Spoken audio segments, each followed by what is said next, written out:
Hello there and welcome to my tier listing video where we're going to be going through all the factions. I'm going to be ranking these factions according to my opinion, so therefore it's the conclusive and 100% accurate tier list.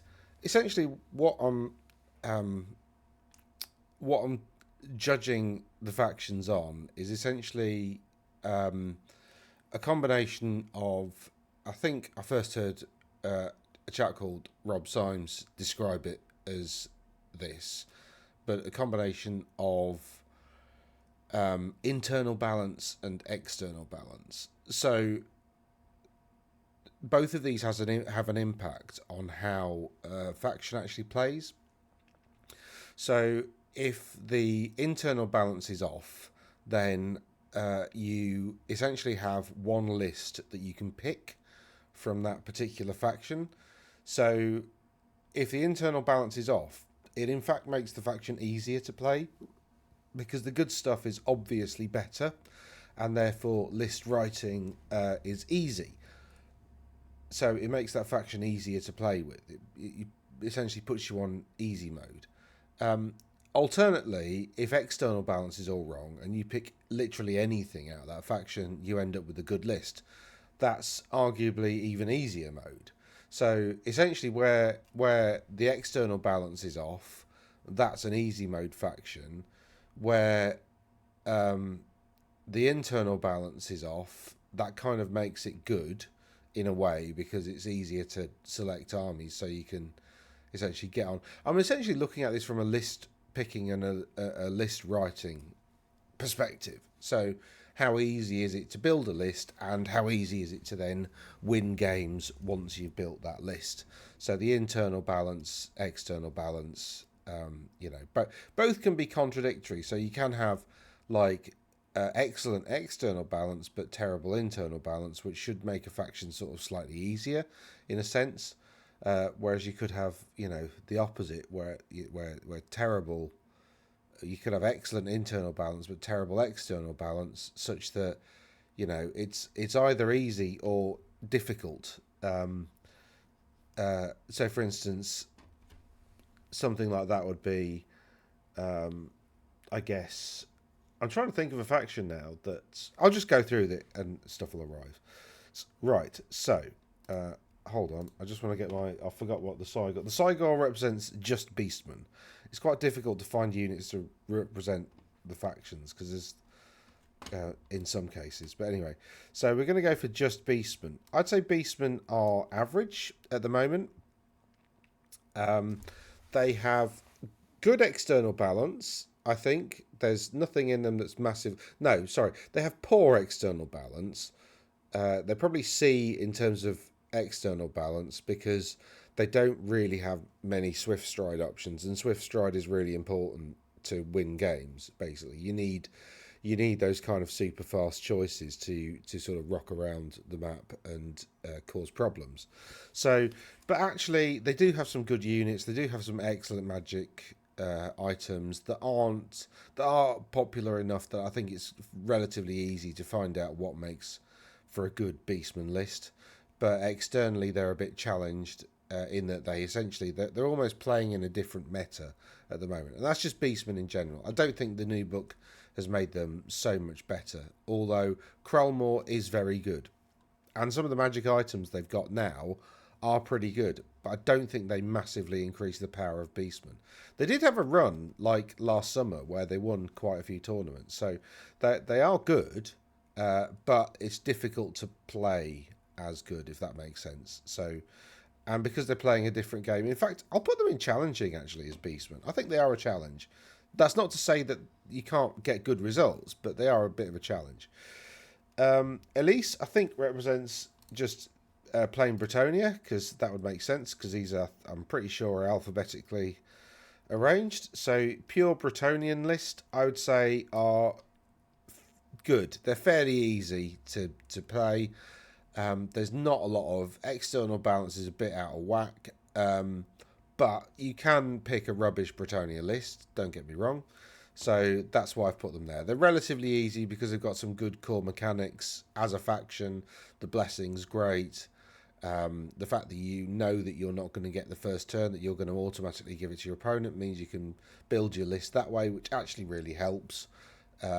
Going second is normally a bit of a curse, but actually, if you know that that's going to happen, you can build your list to accommodate for it. You can build your list knowing that your opponent's going to get the first turn. So that makes them slightly easier. Chaos Dwarves, I would put as also good. They're relatively easy. They've got the best light cavalry in the game, or one of, a relatively cheap light cavalry unit that has all the cool rules, so evade, fire and flee, all that kind of stuff. So do Bretonnia. Actually, Bretonnia and Chaos Dwarves have, between the two of them, probably have the best light cavalry in the game, which is weird that Bretonnia do, and they're peasants, but whatever. The next one's Crace. Crace, I'm going to, although they've done quite well in tournaments, I'm going to put them down in difficult.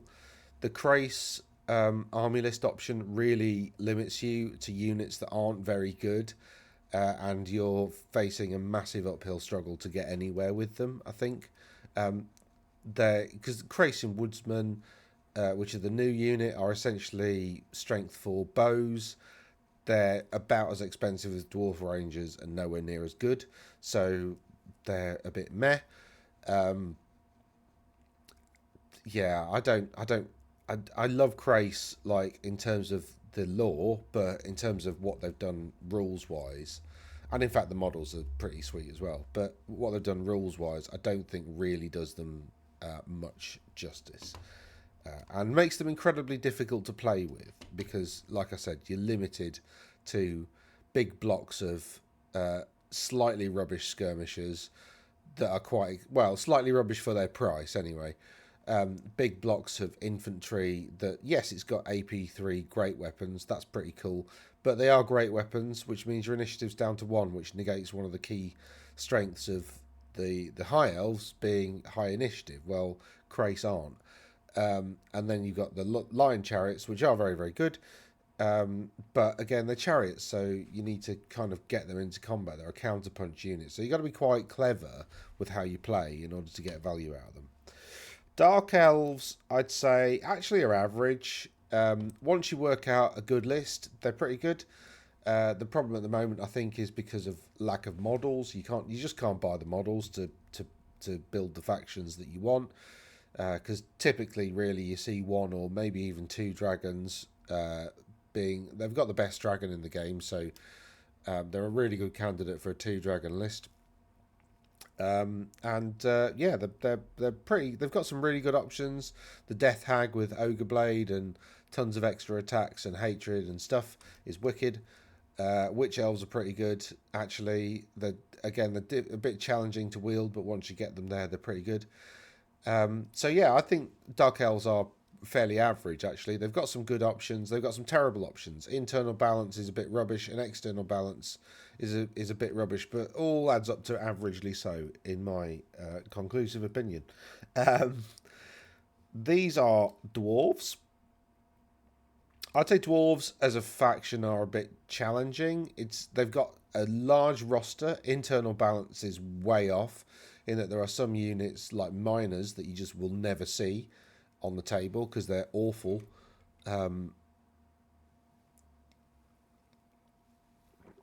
only awful in comparison to other units that provide you much better rules. So internal balance is off. External balance is, I think, fine, because like a really super competitive dwarf army list, actually, no, it's not fine. It's pretty average external balance, I'd say, to be fair. So that's why they're challenging. They're sort of hovering in between C and B to me. This is the Empire, just a standard Empire list. I still think they're difficult. I think the new sub-factions have added something to their sub-factions, but I don't think the new stuff has added anything to Empire, which, let's face it, before the Arcane Journal, Empire were almost bottom of the meta, down there with Skaven. So I think that if you're going for a classic Empire list, you're still going to find it very difficult. Internal balance is terrible. Again, it's like Dwarves. There's some units that you just won't see on the tabletop.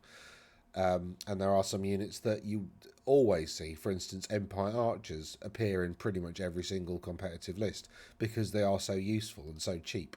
So, yeah. Then we have Errantry Crusade. Errantry Crusade, I'm going to put... It's not Exiles. It is better than Standard Bretonia. I think purely from the perspective of you've got a limited roster, everything's mounted, which you don't mind because Swift Stride's the boy at the moment. So I think Errantry Crusade are pretty easy to play with. Internal balance is well, again, you've got a limited roster. You've got to take 2 units of Knights Errant in a TK list anyway. That takes up a big chunk of your points. You obviously want a load of Pegasus Knights because it's Bretonia, and Pegasus Knights are the best unit in the game, hands down, no question. If you can tell which one's the best unit in the game because you think if you had Pegasus Knights available for every faction, every single army would have maximum Pegasus Knights, full stop, like across the board. So they're definitely the best unit in the game. Exiles. Now, that's a picture of a bombard. That's one of the reasons they're easy, because they've got the best cannon in the game, despite being Bretonians. And they've got knights and stuff, and they've got Pegasus knights. They've got these amazing cannons. Yes, they can only have 2, but they're basically short-range, great cannons, and that short range is essentially the size of a table. So you can still shoot basically a cheap version of a great cannon, and it's actually more reliable than a great cannon. So the bombard itself is amazing. But the Exiles list, yes, you don't start with a blessing, which means you could occasionally go first, but it's relatively easy for your better units to get the blessing later on. I think all you have to do is defeat an enemy in combat. And if you've got a Vanguard move banner as well in Exiles, so you can give that to your Pegasus Knights, who can essentially guarantee a turn 1 charge, and they'll pick a rubbish little unit just to get the blessing, basically. So... they're or a unit that they can beat. So they're super easy mode or Exiles. Dwarves Expeditionary Host. I'm gonna put them at the bottom of average. The reason I'm going to put them at the bottom of average is that they are better than normal dwarves. I think they've got some interesting options. I really want to see, I think you can fit. How many gyrocopters can you fit into a list? I can't remember. Including gyro bombers and scout gyrocopters, I think you can fit something like 20 into a list. I really want to see that on the table because I think it'd be pretty cool. It would be a pretty cool challenge. I don't know whether it'd be any good, but I think it'd be an interesting challenge. But anyway, I think they're average. Internal balance is pretty good. You could pick pretty much anything out of that list and it would be fine. It's not quite as good as the Royal Clan, but we'll get onto that. This is Grimgor Ironhide, and that one's going to be Heralds of Darkness. So this is just going to be... What's he going to stand for? Have I just left him as Grimgor? I've just left him as Grimgor. I'm just looking at the file name. I tried to put them alphabetically. So I've got one for Orcs and Goblins. I've got one for Nomadic Horde, and I've got one for Troll Horde. So... that's just Grimgor. Grimgor's just there. Grimgor, I'll click here to remove. Hide images. Where's Grimgor gone? There we go. There's a... oh, for God's sakes. There's a Grimgor ninja. Appeared. Right. Heralds of Darkness. Easy mode. Bottom of easy mode, but easy mode. Basically, Warriors of Chaos I think are good anyway. The good stuff in Warriors of Chaos is basically the Knights and the Chaos Dragon and probably Gigantic Spawn are pretty good. Internal balance in Chaos is terrible because there's some really, really good units that massively outshine the rest of the stuff, such that you rarely ever see the rest of the stuff taken. So... internal balance is up, which makes list writing real super easy. And also in Heralds, you get to reroll charges. There's some, basically you get to reroll charge rolls of 1. That's the only benefit that Heralds get above normal Chaos. They've got a selection problem as well in that I think they've got to take a 3rd core. So 606. But again, you don't care because it's all Chaos Knights, and Chaos Knights are great. Chaos Knights and Marauder Horsemen are basically what you're taking. And you probably would be in a Chaos Army anyway. So you just get to reroll ones on charges, and that's it. That's all it does. It's the Chaos Warriors of Chaos book was probably the most disappointing in terms of what they've done, especially Heralds. I think it's possibly the laziest rules writing that we've seen all year. But it's effective because it makes an already good faction, the best bits of an already good faction, slightly better. So easy mode.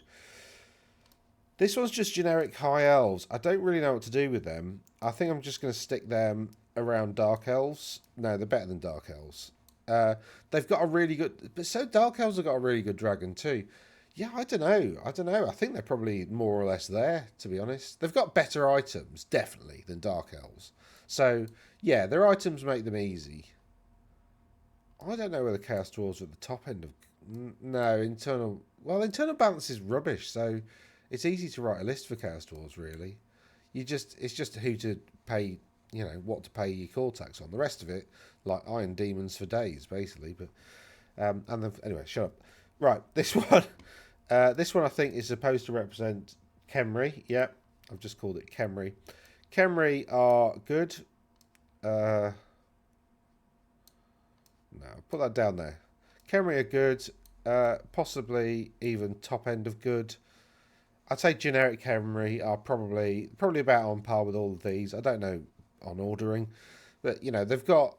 You can pretty much select anything. Khemri are so forgiving because you can bring stuff back, so you can make mistakes. I mean, like I said, I took a really suboptimal list to a tournament, won all 3 games, and to be honest, didn't play very well. I made several mistakes, but the strength of the faction just essentially kept me in the game. So Khemri are, from first-hand experience, are very easy to play with at a tournament. They are super, super forgiving. How the frickin' hell do I get rid of these bloody ads? I can't get rid of the ads, can I? I should have a pop-up blocker, really, shouldn't I? Do they still exist? Is that still a thing? I don't know. Yeah, no. There we go. We'll look at Trust Arc instead of the... If I press F11, does that do anything good? It sort of gets it off that screen a little bit. Okay. So demons I've split up into Demons of Khorne, Nurgle, Slaanesh. Khorne is a challenge. You've only got combat stuff. Chaos... I mean, although, yes, you can build an undivided demon list, it's really difficult to build, and you're better off sticking with a mark, to be honest. So I've split demons into the 4 demons. Yes, you probably are still going to see, in all 4 gods, lots of Furies of Khorne, because that just makes them fantastic. But, still, you're going to have a greater demon with some other stuff, and that's going to make stuff like Bloodletter's core, etc., etc. So... but I think they're a challenge. I don't think they're terrible. I think they're doable, but the problem is just keeping your bloodletters alive to get into combat. And then once they do, they just make mincemeat stuff because they've got that cleaving blow thing. So if you get your bloodletters into like infantry or cavalry, they're going to have a whale of a time. Knightly orders, I'd say, are average to me. Their internal balance is rubbish in that essentially there's like 3 units that you're going to take, which makes list writing real super easy. I think they are a bit of a challenge to use on the tabletop because they don't have... So the difference between this and the Hereditary Crusade is essentially Pegasus Knights and the Falconhorn of Fredemund. I can't tell you how important it is to be able to turn off enemy flying in like quite a lot of games. It's making your opponent's dragon slog around on the table and do like proper wheels and stuff is really, really good. So that's what makes Bretonnia super easy actually as well, is the Falconhorn. The fact that you've got Swift Stride, the fact that you can re-roll ones to charge anyway, the fact that your cavalry's pretty strong. Everybody's got lances. Everybody gets charges off all the time. And you can turn off enemy flying movement whilst having some of the best flyers in the game. It's just absolutely broken faction, to be honest. Lizardmen, I'd put in difficult. They are difficult. They're the top end of difficult. There are some good selections in there. Bastiladons, I think, are pretty good. I actually think Saurus Warriors are okay. And especially in the next meta where we're going to see a bit more focus on infantry, apparently. Which I'm massively in favour of. Like, bring back big blocks of infantry. Big blocks of infantry, hero hammer, magic having a bit of an impact, and cavalry tipping combats, I think is where I'd like to see the game. I think Swift Stride is too powerful at the moment. And I also think first charge is also too powerful. Just being able to negate your opponent's ranks by hitting them in the face. Like, it just doesn't make sense, because if you've got a block of spears and you charge a block of cavalry into that block of spears, like, the cavalry should die or really struggle. Like, some Chaos Chosen going through some bloody goblin spears, fine. I have absolutely no problem with that.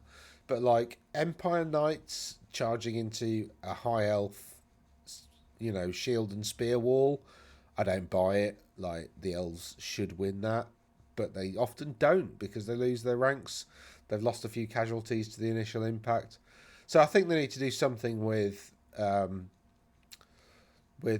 personally, I'd like thrusting spears to double initiative on charge, not just add one. I think it should do much more, or maybe even strikes first against an enemy that charges them in the front, something like that, or against a cavalry unit that charges them in the front, something that's like anti-cavalry.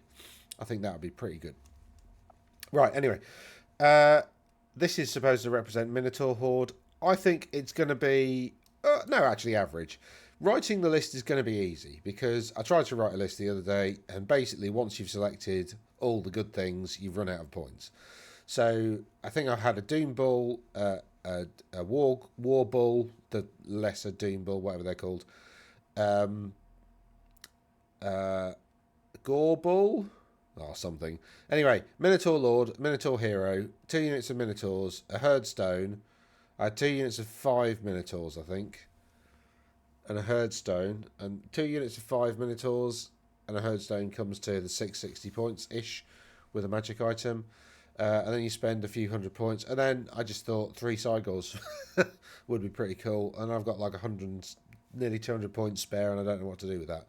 But that's my Minotaur list at the moment. So I think once you've picked out all the... Oh, that's interesting. Just saw somebody get into a car that I haven't seen this lady in particular for... Whoa, I don't know. Several decades. Nearly went on a date with her once. Didn't, because I'm useless and didn't ask her out very well. Whatever. Right. This is supposed to be Mortuary Cults. Super easy mode. Like, no question. Definitely the easiest faction in the game. What you do with Mortuary... Internal balance is rubbish in that Necrosphinxes are brilliant.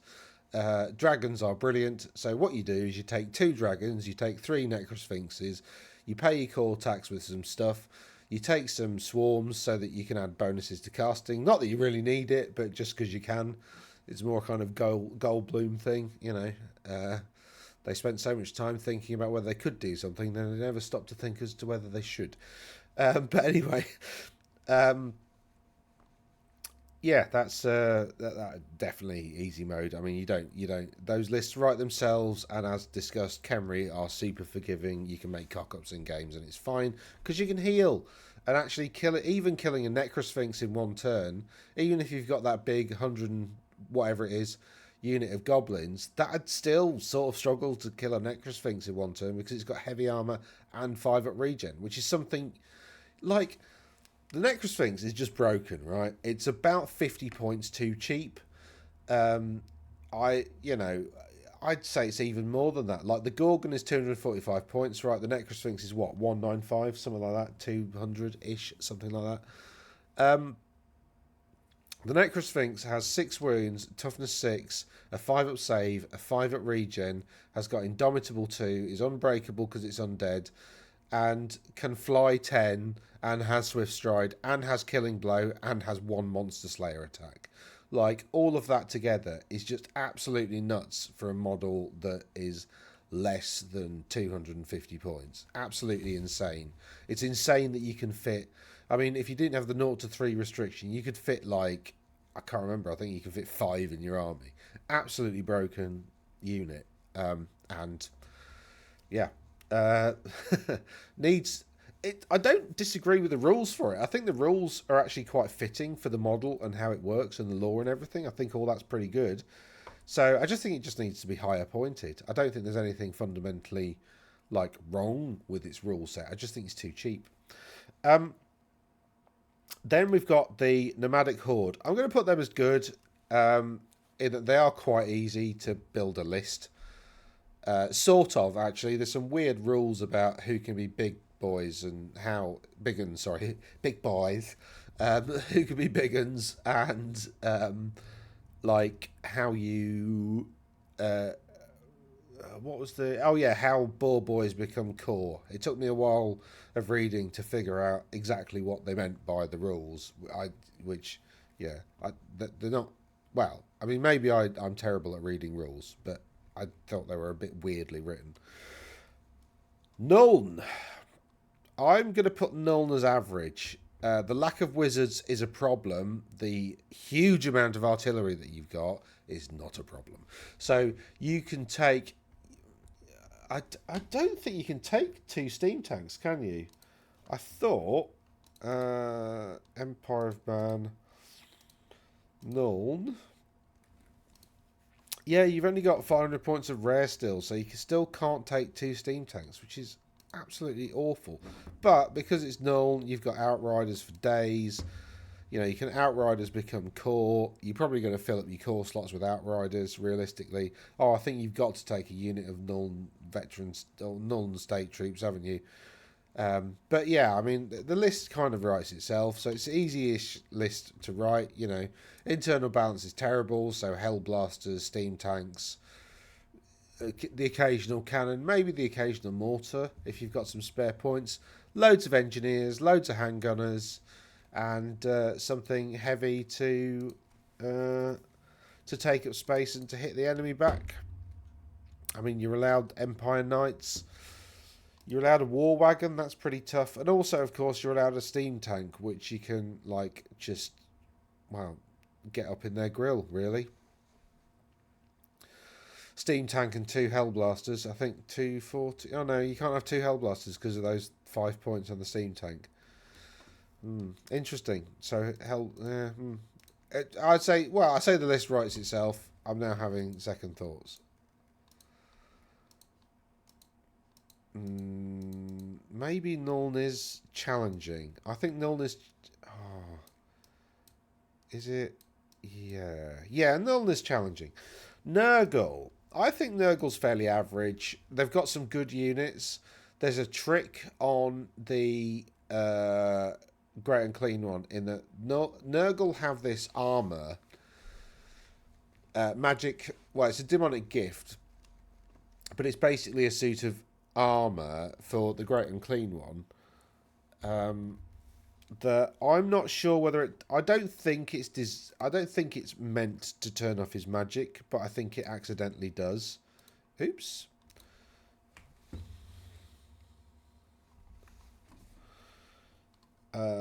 In that,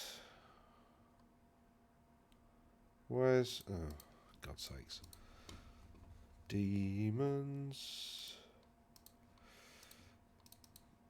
Whereas if you go for Great and Clean one, and then you have a look at demonic gifts, there's, is it Trappings of Nurgle? Is a suit of armour that gives the wearer an armour save 4+, which cannot be improved in any way. Right, he can't take armour, so I don't know how. Technically, he shouldn't really be able to take that, and technically, because he can't take armour, so he can't take a magical one. But it's a gift, so it's not a magic item.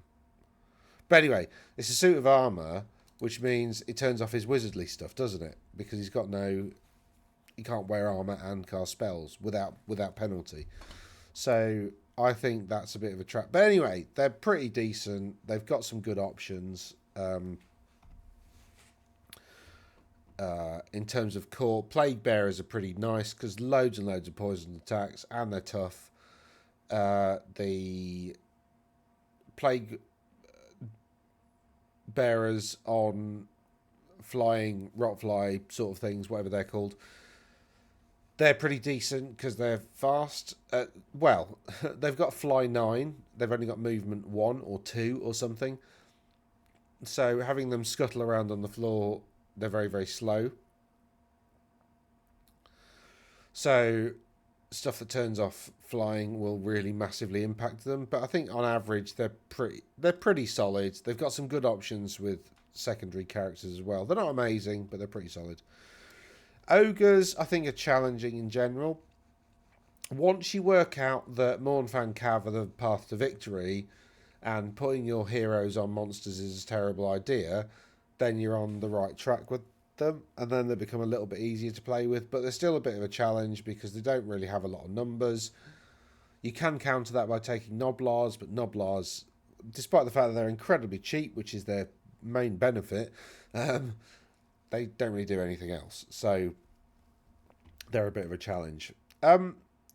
Ogre Kingdoms. Orcs and Goblins. Standard Orcs and Goblins. I think are average at the moment. They got some good units. They're not up here. They're not like... Nomadic Horde, I think, makes them better. Is a better version of them. But they're not up there with Chaos Warriors. They're not up there with all these factions. With Bretonnia and Khemri, to be honest. They're not up there with Chaos Dwarves, but they are... I'd say they're at the top end of average. They've got a lot of really cool options. Probably too many really cool options, and that's why I put them in average. There's a lot of lists that you could quite happily put up here, but finding them is difficult because there's so many options. Royal Clan. They're good. They've got a lot of really cool options. The extra magic items really helps. Especially on banners, really helps you make some super good units. They are small and elite and sit there behind their anvil and wait for the enemy to come to them whilst pounding them with magic missile fire, crossbows, whatever. They've got lots of good ranged options as well. They don't have the Hellblaster, but they don't need it because they've got Iron Drake still. So you can still take your 3 Trollhammer torpedoes and fit it in a nice 2k list. So they've really got the best of most of the stuff in the Dwarven roster, plus their own additional unit of essentially elite Dwarf Warriors that aren't Hammerers or Longbeards, although you're probably going to take Longbeards anyway. But anyway, they're good. The list kind of writes itself, really, so it's relatively easy to pick a list, and they play quite well. They play like dwarves, so they're a bit of a challenge. If they weren't dwarves, and if this was like, I don't know, Empire or something, and they've got a bit more cavalry and a bit more flexibility, they'd be up there. But they're not. They're dwarves, so dwarves have a challenge inbuilt.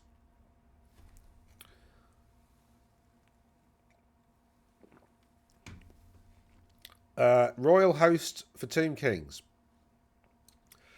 I'm going to put them... I think this is better than the normal Tomb King. You don't see it very often. You don't see a lot of Cetra being taken because it looks like a real high-risk army. Because once you build the list, you get Cetra, you get his unit of skeleton chariots that he's going to go in, and you realise you've spent nearly half your points on one unit. Because you've got to have a herald in there to be the battle standard bearer and all the rest. So you spent about half your points on this one unit, and then what do you do with the rest? And you can't do some of the cool stuff that you can with normal Khemri. I can't remember exactly what the restriction is, but there's something that stops you from doing something I'd usually want to do. But they do have decent special rules that make them... And in fact, the only one time I've seen this list in a tournament, like done properly, it won the tournament. I think that was a 5-game tournament. So I think it does work. It's just, it looks really high risk. There's not a lot of safety. And I think the reason a lot of people choose Khemri is because it's a safe, easy faction to play with. I think it's the same reason people choose vampire counts, in that you don't really get attached to the models that die because they're already dead. So you're not really that fussed about it. So, you know everything's coming back eventually anyway. So, but this seems high risk. which is opposite to what I think a Khemri player mindset typically is. So I think it changes Khemri such that they are very very different. But yeah, Laverne Seaguard. I think they go in good as well. I think they're the bottom end of good. They're better than the normal high elf list because essentially you can take more of everything you want to do in the Seaguard list. I quite like the Seaguard. I think it's a bit reductive in that it essentially just makes the good stuff in high elves even better. You are limited to magic, which is a bit of... Are you limited to magic? I've said that, and now I think that's wrong. But anyway, they're good, definitely. Skaven, very difficult. Bottom end of difficult. Just absolutely honking. They don't have anything that has Swift Stride, unlike the Chaos Dwarves, who do actually have a Swift Stride unit. But anyway, but unlike the Chaos Dwarves, who don't have a lot of Swift Stride, Chaos Dwarves have the ability to turn it off with a Dreadquake Mortar. Skaven have got no way of doing that. The Doom Wheel's pretty cool, but it's like 4 wounds at toughness 4 and basically no armor save. And it blows itself up very frequently. However, it can do a ton of damage before it does that. So they're really good. Rattling guns, which I've got some painted here, are excellent, but unreliable. There's a lot of stuff in the Skaven roster that is very characterful. It's excellent, but a bit unreliable and occasionally blows up. So, do with that what you will. But they are incredibly challenging. Writing a list is difficult. There's too many options, and they're all a bit rubbish. And then you've got the problem that you don't have any real answer to your opponent having cavalry, which is a bit of an issue for me. Slaanesh demons, really difficult. They dish out a lot. They're proper glass cannons, dish out a lot of damage, but you look at them funny and they die. So the problem with this is, I mean, it's okay in like a game like Warhammer Total War because you can basically just bum rush the enemy and then let your glass cannons get to work, just destroying stuff basically.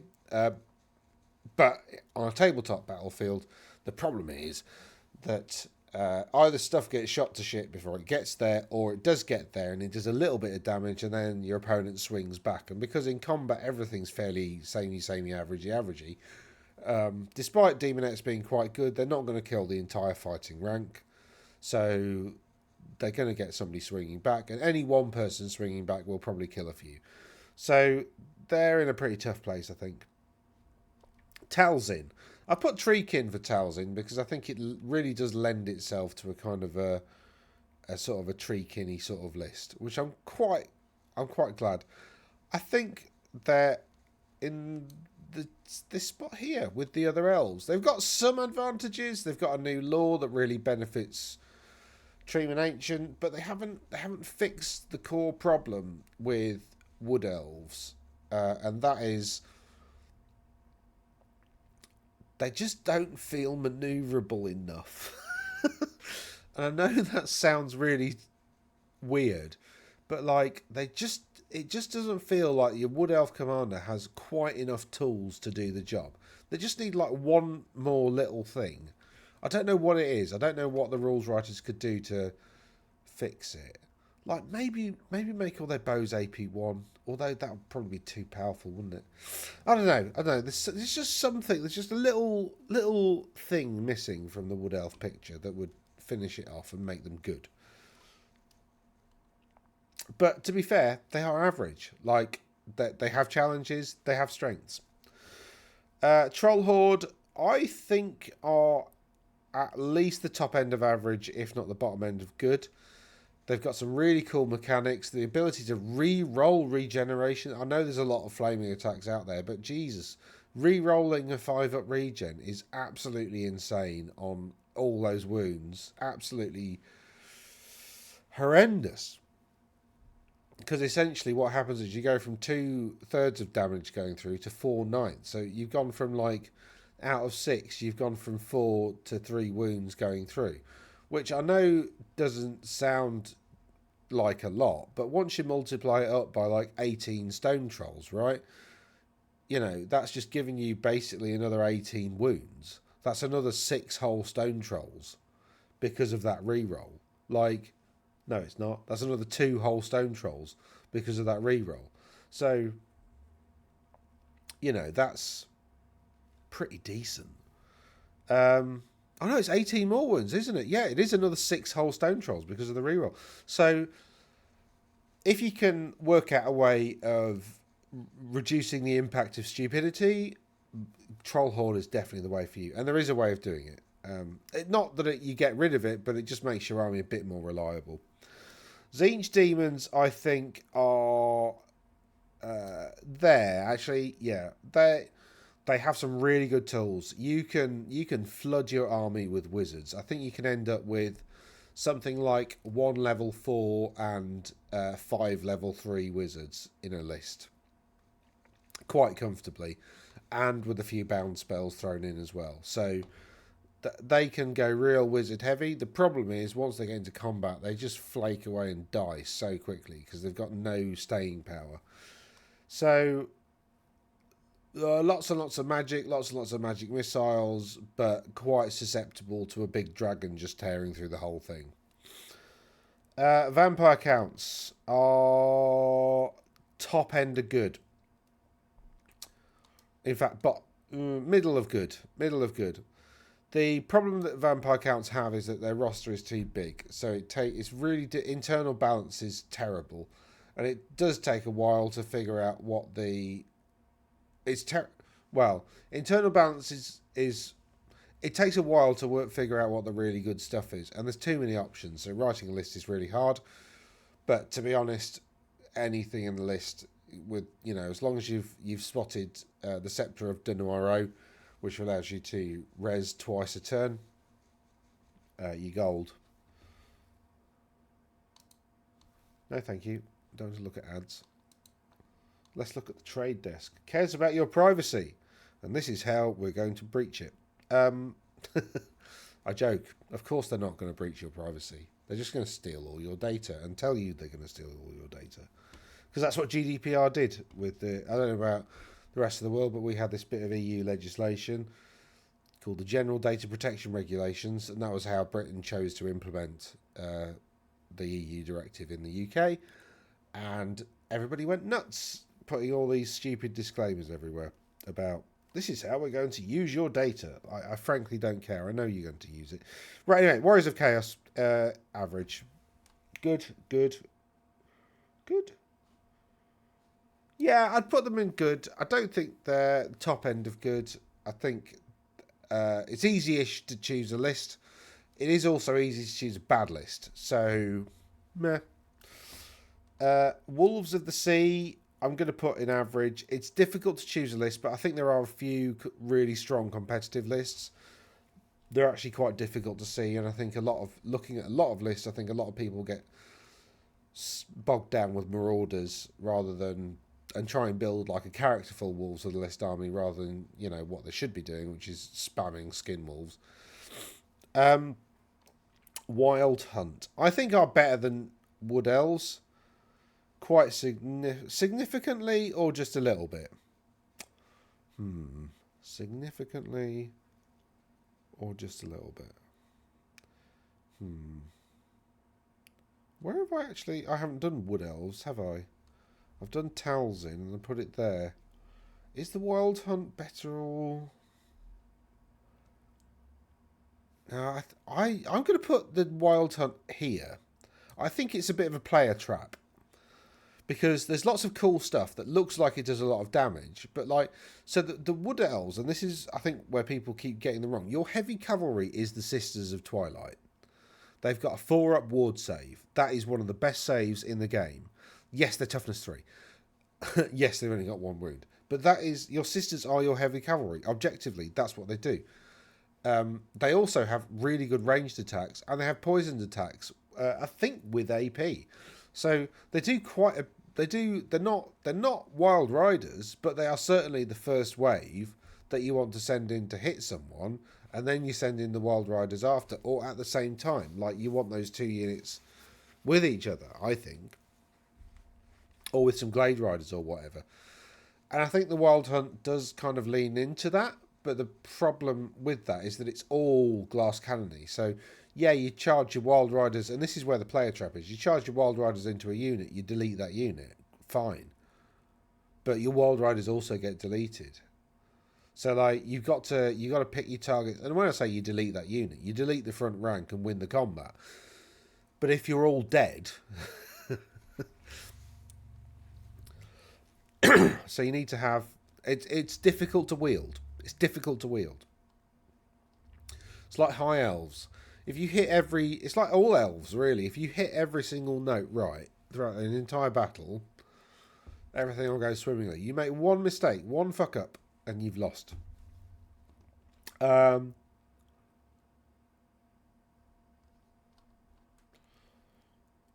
Didn't I have some Marauders?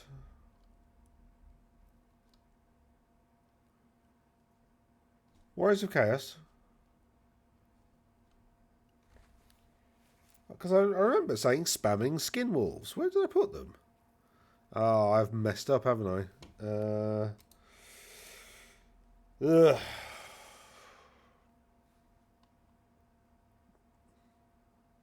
no. Oh, right. Okay. Warriors of Chaos. That's supposed to be generic Warriors of Chaos. They are generic. I'm sure I said something about skin wolves. I've lost my mind. I said vampires, Warriors of Chaos. Yeah. Okay. Well, they're supposed to be Wolves of the Sea. What? Yeah, I think Warriors of Chaos are put there as well. They are good. There's some really good options in the list for Warriors of Chaos. Arguably too many. There's some real dross that you're never going to see on the table.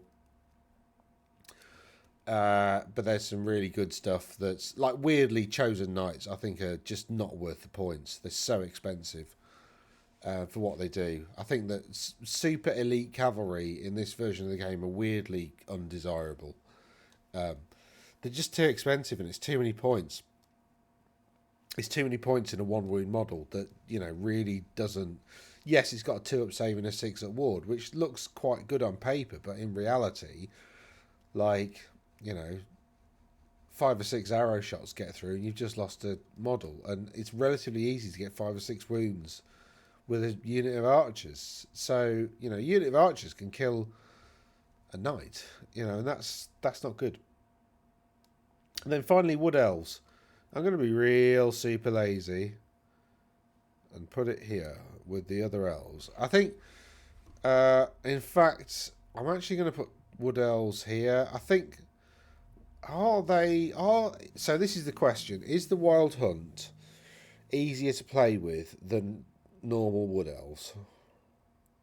I mean, this is the weird thing. Like, Wood Elves are doing quite well in the meta, so they must be good. The problem is internal balance, I think, is a bit of a problem. And I think the other issue is that a lot of Wood Elf players have been playing with their Wood Elves for a long, long time, so they're used to how they work. I think a new player, I know this isn't what I said at the start. I'm not judging this on like how easy are these for a new player, but for the uninitiated, I think Wood Elves could be a real uphill battle. And I guess. Yeah, I guess I'm pretty happy with this, to be honest. Like, so if you're new to Warhammer and you want a decent faction that's easy to play, where it's obvious what your list should have in it, or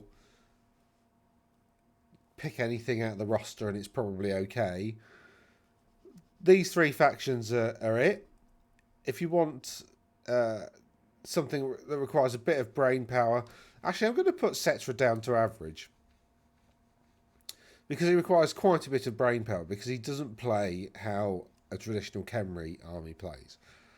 So yeah, Cetra's going down there. Anyway, but if you want a sort of a relatively easy ride, go for one of these like Chaos, any Bretonia, basically Chaos Dwarves, Vampires, basically any Undead. Dwarven Royal Clan, I think those lists do write themselves, and they play exactly how you'd expect, and it's quite well.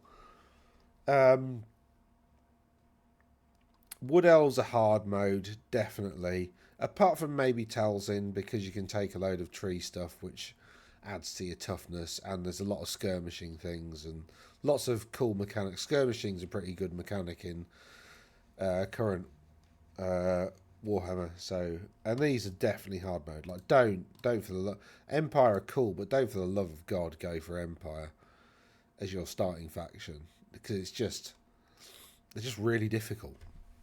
Like, to build a competitive list. And I think what you find with a lot of Empire players is they get up to about 5,000 or 6,000 points before they've got enough models to make the 2K list that they want. So Empire's going to be a real big investment. You know, if you want something where you can spend a little and get a decent 2K list, these are your boys as well, to be honest. So yeah, I'm pretty happy with that tier listing list, and that's the conclusive tier listing list. Let me know what you think. I'm really interested to see what your thoughts are. Where we disagree, points of disagreement are always more interesting than points of agreement. But if you do agree and you want to let me know, let me know in the comments down below.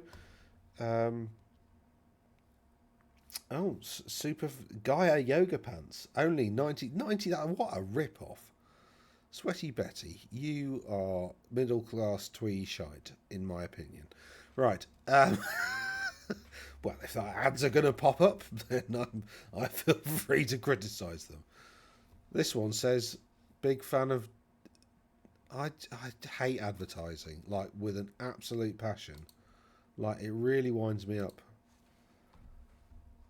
Like, because it's all lies. Anyway, well, no, not lies. It's all... Anyway, I'm not going to get into it. This is my tier listing. Let me know what you think. Toodaloo.